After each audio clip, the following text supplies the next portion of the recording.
Bismillahirrahmanirrahim. Assalamualaikum warahmatullahi wabarakatuh.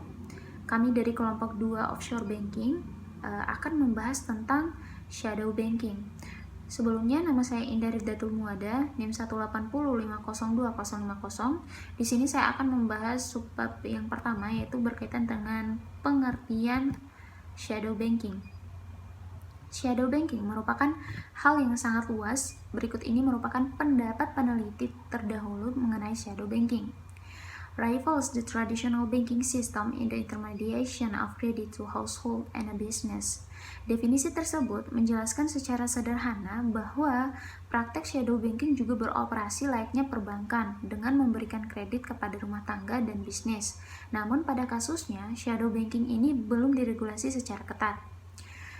Untuk slide yang kedua, nah di sini ada Bank Indonesia. Bank Indonesia telah mendefinisikan bahwa shadow banking adalah institusi keuangan yang menjalankan fungsi layaknya perbankan, seperti misalnya perusahaan sekuritas, private equity, dana pensiun, asuransi, lembaga pembiayaan, hingga lembaga keuangan mikro atau LKM.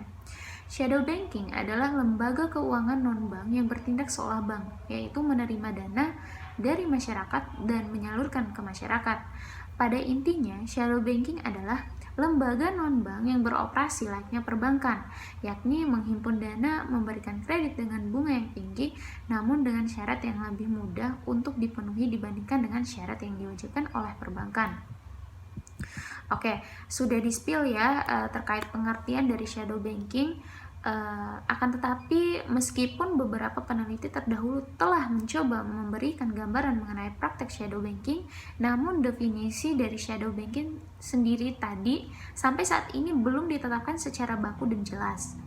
Menurut Shahwards, karena shadow banking itu sendiri belum didefinisikan secara konkret, maka karakteristiknya pun belum bersifat tentatif atau belum pasti dan dapat berubah gitu. Nah, oke. Oleh karena itu, untuk lebih memperkaya atau lebih mengetahui apa sih shadow banking ini, di sini saya membaca beberapa website atau artikel di mana menjelaskan terkait dengan shadow banking. Nah, shadow banking merupakan istilah umum untuk menggambarkan kegiatan keuangan yang terjadi di antara lembaga keuangan non-bank di luar ruang lingkup regulator federal. Kegiatan shadow banking tidak terawasi dan terhindari dari regulasi serta pengawasan otoritas sektor perbankan. Karena sifat dari shadow banking yang terlihat dari karakteristiknya yaitu kurang diatur atau tadi istilahnya itu pengawasannya itu tidak ketat, tidak seketat atau tidak seperti perbankan tradisional atau perbankan pada umumnya. Regulator mulai mewaspadai pesatnya perkembangan perusahaan teknologi yang menambah ke sektor keuangan. Nah, otoritas jasa keuangan mendeteksi keberadaan transaksi perbankan bayangan atau shadow banking berupa penjualan produk perbankan oleh perusahaan non-bank. Kan kita tahu ya kalau tadi penjelasan shadow banking itu melakukan aktivitas layaknya perbankan tradisional. Nah, shadow banking ini juga disebut sebagai virtual banks. Kemudian akan dijelaskan oleh pemateri selanjutnya berkaitan dengan karakteristik dari shadow banking ini.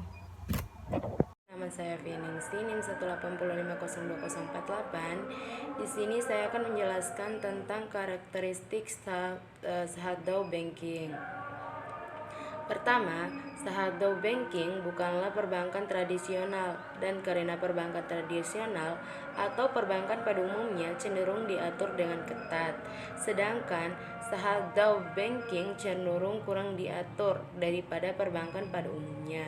Dalam pembahasan mengenai shadow banking, baik melalui penelitian maupun pemberitaan media, karakteristik pertama ini merupakan karakteristik yang paling sering dipakai. Yang kedua, fakta bahwa shadow banking cenderung kurang diatur daripada perbankan pada umumnya. Pergerakan perbankan bayangan atau shadow banking didorong oleh arbitrase peraturan. Oleh karena itu, perketat aturan perbankan hampir pasti akan meningkat peluang presentasi perbankan bayangan. Baik, saya Astriani dengan NIM 180502047 kelas E6B Perbankan Syariah. Di sini saya akan melanjutkan materi dari teman saya. Poin yang ketiga, Untuk perbankan, bayangan sejauh tidak didorong oleh arbitrase peraturan, mungkin saja merupakan barang publik yang dapat membantu mencapai efisiensi. Hal ini dapat diterima karena terdapat kebutuhan untuk intermediasi antara sumber dana dan pengguna dana. Namun di sini yang terakhir, apabila shadow banking dibiarkan tanpa regulasi, hal tersebut dapat menimbulkan risiko yang berdampak pada sistem keuangan. Perkenalkan, nama saya Hafiz Abdurrahman Karimi dengan NIM 180502049. Oke, di sini saya akan membahas tentang lembaga-lembaga shadow banking. Contoh lembaga-lembaga yang dapat dikelompokkan dalam kategori shadow banking diantaranya adalah yang pertama, lembaga pembiayaan atau multifinance. Menurut keputusan Presiden Republik Indonesia nomor 61 tahun 1988 tentang lembaga pembiayaan, yang dimaksud perusahaan pembiayaan adalah badan usaha di luar bank dan lembaga keuangan bukan bank yang khusus didirikan untuk melakukan kegiatan yang termasuk dalam bidang usaha lembaga pembiayaan.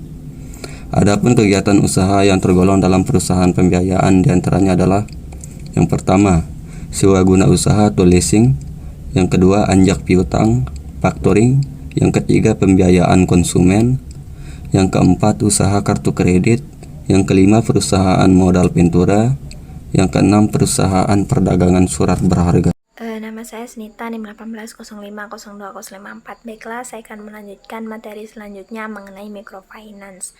Mikro dalam istilah microfinance lebih menjelaskan mengenai inferiority atau keterbatasan, yaitu inferioritas dari masyarakat miskin yang sulit atau terbatas aksesnya kepada pelayanan jasa keuangan atau perbankan.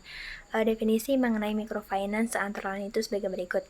Nah, yang pertama, menurut International Management Communication Corporation, microfinance merupakan seperangkat teknik dan metode perbankan non-tradisional untuk membuka akses seluas-luasnya kepada sektor yang tidak tersentuh jasa keuangan formal.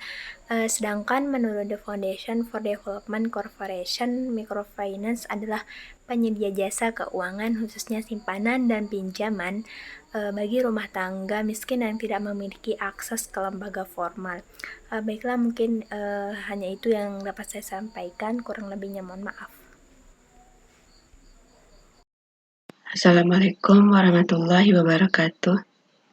Nama Meilani Windasari, NIM 180502053. Di sini saya akan menjelaskan lembaga-lembaga yang ada di shadow banking yang ketiga, yaitu reksadana. Reksadana merupakan wadah yang dipergunakan untuk menghimpun dana dari masyarakat pemodal untuk selanjutnya diinvestasikan oleh manajer investasi dalam portofolio efek.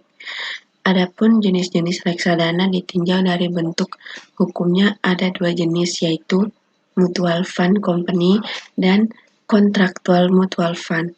Sedangkan menurut jenis yang ditawarkan, terdapat dua jenis, yakni open-ended, reksadana terbuka, dan close-ended, hanya diperdagangkan di bursa efek.